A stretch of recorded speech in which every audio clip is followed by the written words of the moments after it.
kita ketemu aja langsung sama Andi, asisten redaktur Detik Jateng. Yang memang wah. Sorry banget, kita tuh nggak bisa diandalkan lah untuk buat pantun ya. Yang bisa diandalkan banget untuk pantun itu namanya adalah Tripa Marandra. Nah, that's the only one. Selamat sore, Mas Andi. Selamat sore, Edo, Nah. Risa. Mas Andi jago pantun nggak? Enggak. Karena nggak jago, makanya kita challenge sekarang. Kenapa? Mas Bonju. Mas Bonju. Oh. Iya. Bisa Oh, dipanggil Mas tapi Bonju. Andi Bonju. Kita kenalnya Andi Kurniawan, tapi dari Bonju itu dari mana, Mas? Itu nama tengah sebenarnya. Nama panggung? Nama panggung deh, nama panggung. Oh, Nama panggungnya. Oh, ngebandnya di mana, Mas? Ngebandnya? Bonju. Ya ampun. Gue gak Apa tahu. tuh? Bando. Oh, Bandung. Oh, Bando. Ya ampun. Ya udah. Salam dari Bonju. Salam dari Binjai. Mas Andi. Mas Andi, sorry Mas Andi Ya, ya. Edo. Kita Namanya juga Jumat. namanya juga Jumat. Kita tuh perlu untuk ini ya, menghibur diri sendiri Betul. dengan Mas Andi sebagai orang yang jadi jembatannya. Betul. Tapi kita sekarang nggak pengen dihibur sama jokesnya Mas Andi sih. Justru kita pengen dihibur dengan informasi terkini soal pilkada di Iya. Jateng. Boleh dong kita diupdate apa sih yang terbaru soal dinamika politik atau dinamika pilkada yang ada di Jawa Tengah saat ini, Mas Andi? ya. Itu Risa, sebelumnya aku update dulu terkait peta politik bagi detikers yang mungkin belum hafal atau belum tahu dengan paslon-paslon yang bersaing. Jadi di Jateng ini ada 2 paslon yang sudah ditetapkan oleh KPU.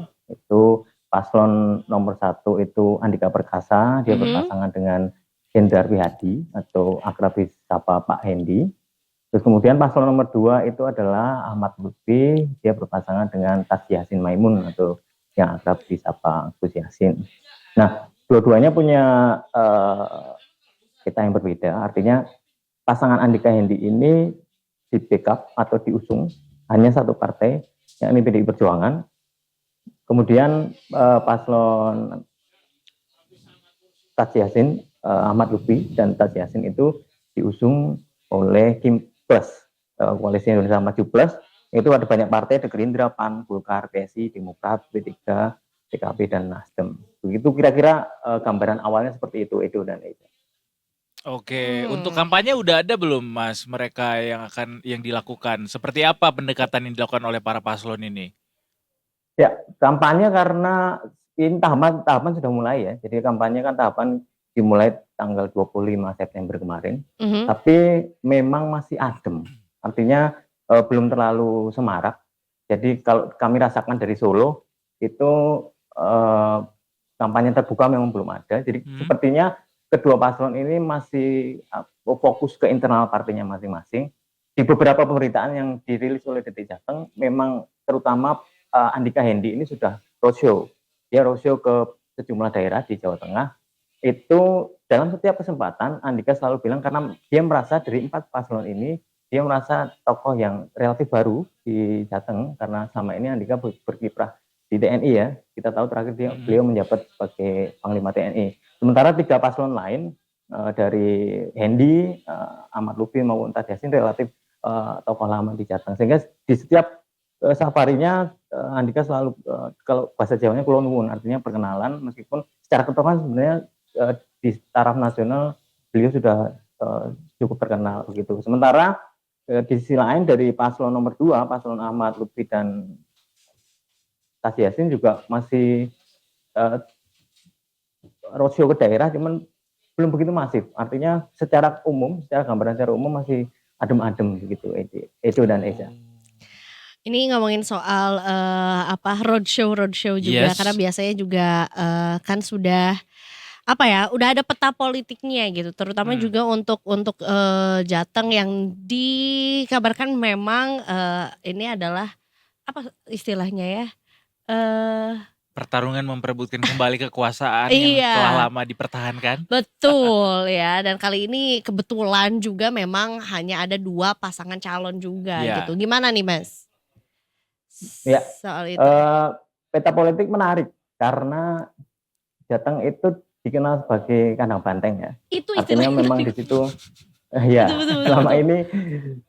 selama ini itu memang dikenal sebagai kandang banteng, kandangnya PDI Perjuangan. PDI Betul. Perjuangan selalu menang di situ dan terbukti di Pileg kemarin, Pileg 2024 masih PDI Perjuangan yang mendominasi. Tapi di sisi lain kalau kita lihat dari Pilpres, nah ini menarik karena hasilnya justru berkebalikan. Pilpres itu dimenangkan oleh pasangan Prabowo Gibran yang memang diusung oleh Koalisi Indonesia Maju. Itu dengan angka yang cukup signifikan karena Prabowo di Jateng itu mendapat 12 jutaan suara, sementara pasangan dari PDIP waktu itu Ganjar dan Pak Mahfud hanya mendapatkan sekitar 7.800.000 suara. Artinya secara kepartaian PDIP masih menang karena di Pileg dia masih unggul, tapi ketika masuk ke Pilpres Kim yang menang. Nah, ini menarik nanti apa implikasinya, apa dampaknya ketika kita beralih ke pertarungan Pilgub gitu, Edo dan Eza. Jadi memang ada usaha untuk mempertahankan kandang banteng ini betul. ya. Lalu kalau misalnya ini Mas pendekatan ke masyarakatnya ada nggak sih untuk treatment khusus kayak kalau di Jawa Timur kemarin kan ada yang bikin lagu gitu, lagu banyak-banyak kan dari seluruh daerah Indonesia. Kemudian di Jakarta juga ada mengunjungi beberapa tempat yang dekat dengan masyarakat, ke rusun segala macam. Ini dari dua paslon untuk Pilgub ini sudah ada hal yang menarik belum yang bisa ditangkap sama Detik Jateng? Ya, sampai ini tanggal 27 artinya masuk hari keempat masa kampanye, itu seperti kami bilang tadi masih terbilang normatif ya. Artinya pergerakan mereka kalau Andika sama Hendy itu relatif mereka fokus ke internal. Setiap ke salah satu daerah mereka mengumpulkan kadernya untuk konsolidasi internal karena mesin partai, karena PDI percaya mesin partainya ketika mereka bergerak mereka akan menang begitu. Sementara Ahmad Lutfi dan Tas Yassin itu sesekali itu menemui petani, menemui relawan seperti itu, cuman sampai sekarang belum tertangkap hal-hal yang di luar ini ya, di luar ekspektasi, artinya masih normatif begitu itu Eza. Oh masih normatif aja ya? Atau mungkin sebetulnya apakah akan tenang terus? Karena mungkin temanya damai tahun ini. Jadi kayak kita chill, pergerakannya tidak perlu yang terlalu heboh, tapi yang jelas efektif kan kita juga nggak tahu. Padahal kan dua calon ini bisa diibaratkan adalah perang bintang gitu, Mas Andi ya. Kenapa malah adem ayem gitu ya? Atau ada apa yang sedang dipersiapkan oleh kedua paslon ini? Iya, kalau menurut saya sih mereka masih karena rentangnya panjang ya. Saya pikir ini adalah upaya untuk menjaga endurance. Ada mungkin ritme yang dipasang di situ karena ini baru awal-awal masa kampanye. Ketika mereka ngegas terus, nanti jangan-jangan sampai di akhir masa kampanye 23 November nanti habisan nafas seperti itu. Mungkin. Jadi awal-awal seperti ini mereka masih fokus ke internal dulu, sebelum nanti ketika masanya kampanye terbuka, masanya debat terbuka itu persaingan akan sedikit demi sedikit menghangat begitu, Edo, Eza. Menghangat, jadi bukan memanas ya. Jadi ibaratnya if you explain it in football terms, ini nih ibaratnya Liga Italia Mas ya, bukan Liga Inggris ya, di Jawa Tengah nih ya. Yang dari awal langsung ngepres ya. Betul, agak lambat ya polanya ya. Benar. Nah ini juga terkait juga kan ya kita tahu juga tadi mundur lagi soal Jateng sebagai kandang banteng juga. Terus kemudian juga akhirnya kemarin sudah rilis nih survei masing-masing paslon juga. Gimana nih, ada tanggapan publik mungkin mengenai ini? Ya, soal rilis kemarin rilis terbaru dikeluarkan oleh Poltreking Indonesia. Itu dari rilis tanggal 8 sampai 17 September itu ternyata pasangan Ahmad Lutfi dan Tas Yassin itu unggul. Unggulnya cukup signifikan, mereka meraih sekitar 51,4% suara itu dibandingkan dengan pasangan Andika dan Hendy yang hanya meraih 32,2% suara. Tapi waktu itu Hanta Yuda, Direktur Eksekutifnya Poltreking, menyampaikan bahwa ini masih awal, artinya masih ada 2 bulan masa kampanye. Yang perlu dicatat adalah meskipun rentangnya cukup jauh elektabilitas mereka, masih ada sekitar 19% warga atau 19% suara yang belum menentukan pilihan. Nah, di situ dinamika masih bisa terjadi. Ini ketika 19% ini nanti bisa ditarik oleh Andika dan Hendy, bisa jadi kedudukan akan berimbang atau berbalik. Nah, itu variabelnya yang akan menentukan adalah kampanye mereka tentunya, terus dan ketika nanti ada debat terbuka kan di KPU, itu sedikit banyak akan menentukan keputusan dari masyarakat, terutama 19% yang belum menentukan pilihan tadi, begitu. Kalau untuk masyarakat, Mas, apa saja sih saat ini yang diinginkan masyarakat terhadap harapan mereka terhadap pemimpin baru mereka ini? Apa aja yang jadi PR untuk masyarakat Jawa Tengah?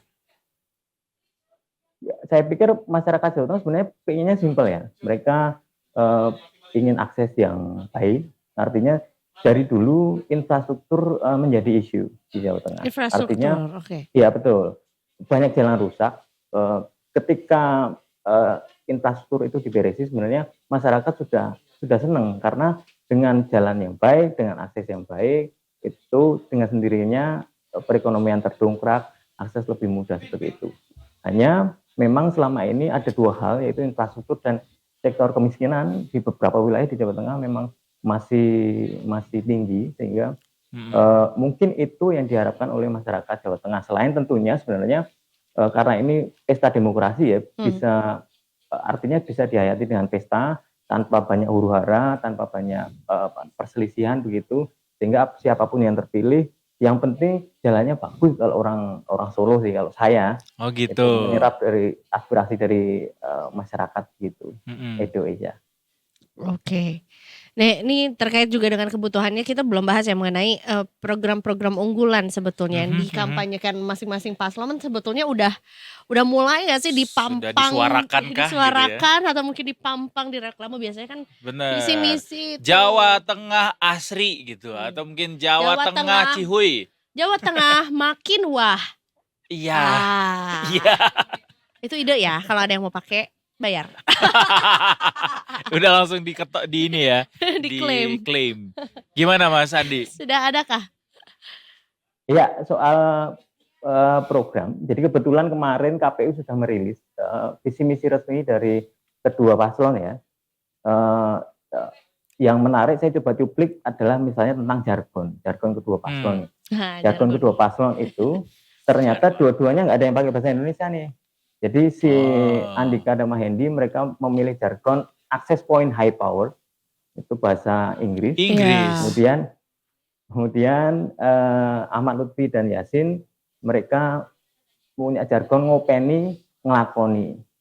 Nah, satu-satu saya terangkan sedikit ya. Jadi kalau access point itu mereka jabarkan di situ, mereka menggambarkan diri mereka nanti ketika terpilih sebagai titik poin dengan daya yang tinggi, access point high power. Itu untuk mengantarkan Jawa Tengah ke jenjang yang lebih baik, seperti itu intinya. Kemudian ngopeni nglakoni, kalau di versinya paslon nomor 2, itu ngopeni itu bahasa Jawa artinya merawat, nglakoni itu melakukan. Jadi mereka merawat dan melakukan, karena memang kemungkinan itu didasarkan oleh background dua paslon. Jadi Pak Ahmad Lutfi ini kan Kapolda lama di Jawa Tengah, mantan Kapolda, 3 tahun lebih. Kemudian Gus Yassin ini kan wakilnya Pak Ganjar kemarin. Artinya mereka menggambarkan diri mereka sebagai perawat dan orang yang sudah pernah melakukan, tentu saja untuk Jawa Tengah yang lebih baik. Yang kedua, yang menarik lagi Indonesia, tentang visi. Jadi visi itu biasanya memang normatif ya, cuman sedikit banyak kita bisa gali sesuatu dari situ. Jadi kalau visinya Andika itu adalah jembatan emas mewujudkan Jawa Tengah aman, sejahtera, berdikari, dan ramah lingkungan. Tapi yang menarik untuk saya sorot adalah visinya Ahmad Lutfi dan Gus Yassin, itu adalah provinsi yang maju, berwibawa, berkelanjutan dengan semangat kolaboratif dan responsif menuju Indonesia Emas 2045. Kalau kita ingat Indonesia Emas, kita akan jadi ingat Pak Jokowi. Karena Jokowi, Indonesia Emas 2045 itu digaungkan selama 2 periode oleh Pak Jokowi dan kabinetnya, begitu ya. Jadi saya tangkap di situ ada upaya dari paslon Lutfi dan Yasin itu untuk merangkul pemilih Pak Jokowi dengan ini nih aku mau juga melanjutkan visi misinya Pak Jokowi yaitu Indonesia Emas 2045. Mungkin saja seperti itu. Tapi itu kenapa Pak Andika malah memilih menggunakan bahasa Inggris ya? Apakah ada kelompok sasaran kelompok tertentu yang diincar begitu, which is mungkin kantongnya besar atau gimana? Atau kayak ini udah pakai which is nih. Wih, ya bener lagi. Saya bisa jadi sasaran ya. Tapi ya. KTP saya nggak Jawa Tengah, sorry banget. Gimana Mas Andi? Iya itu menarik memang dikulik. Tapi memang kita karena baru dirilis kemarin oleh KPU, jadi kita belum sempat dikonfirmasi ke pihak terkait. Tentu saja itu menarik dikulik karena memang kalau lihat pemilih Jawa Tengah ya, masuk akal ketika itu mempertanyakan itu dibandingkan dengan misalnya paslon nomor 2 yang memilih untuk lebih membumi, artinya lebih merakyat dengan memilih jargon ngopeni nglakoni itu tadi. Mungkin ada pertimbangan tertentu.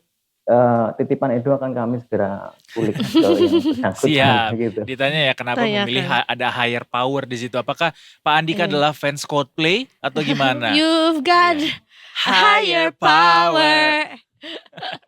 Oke deh, terima kasih banyak Mas Andi untuk bincang-bincangnya. By the way, Mas Rofik kemana Mas Andi? Wah ini kan tadi pasti ditanyain kan. Apakah beliau saat ini sedang bertugas menjadi calon tim kampanye calon tertentu? Salah satu. Iya. Kemungkinan dia nanya ke KPU bisa nyusul nggak? Kemarin kan dia bilang mau daftar. Mau daftar ya? Bener. Apa jangan-jangan kampanye nih? Kan iya bener. Mungkin begitu. Oh iya udah deh. Nggak apa-apa mau Mas Rofik mau Mas Andi juga nggak apa-apa. Yang penting seru. Detik Jateng hadir terus untuk Detik Sore ya. Betul. Siap. Terima kasih banyak sekali lagi Mas Andi. Selamat bertugas kembali. Selamat sore. Salam buat teman-teman Detik Jateng yang lain. Bye. Selamat sore.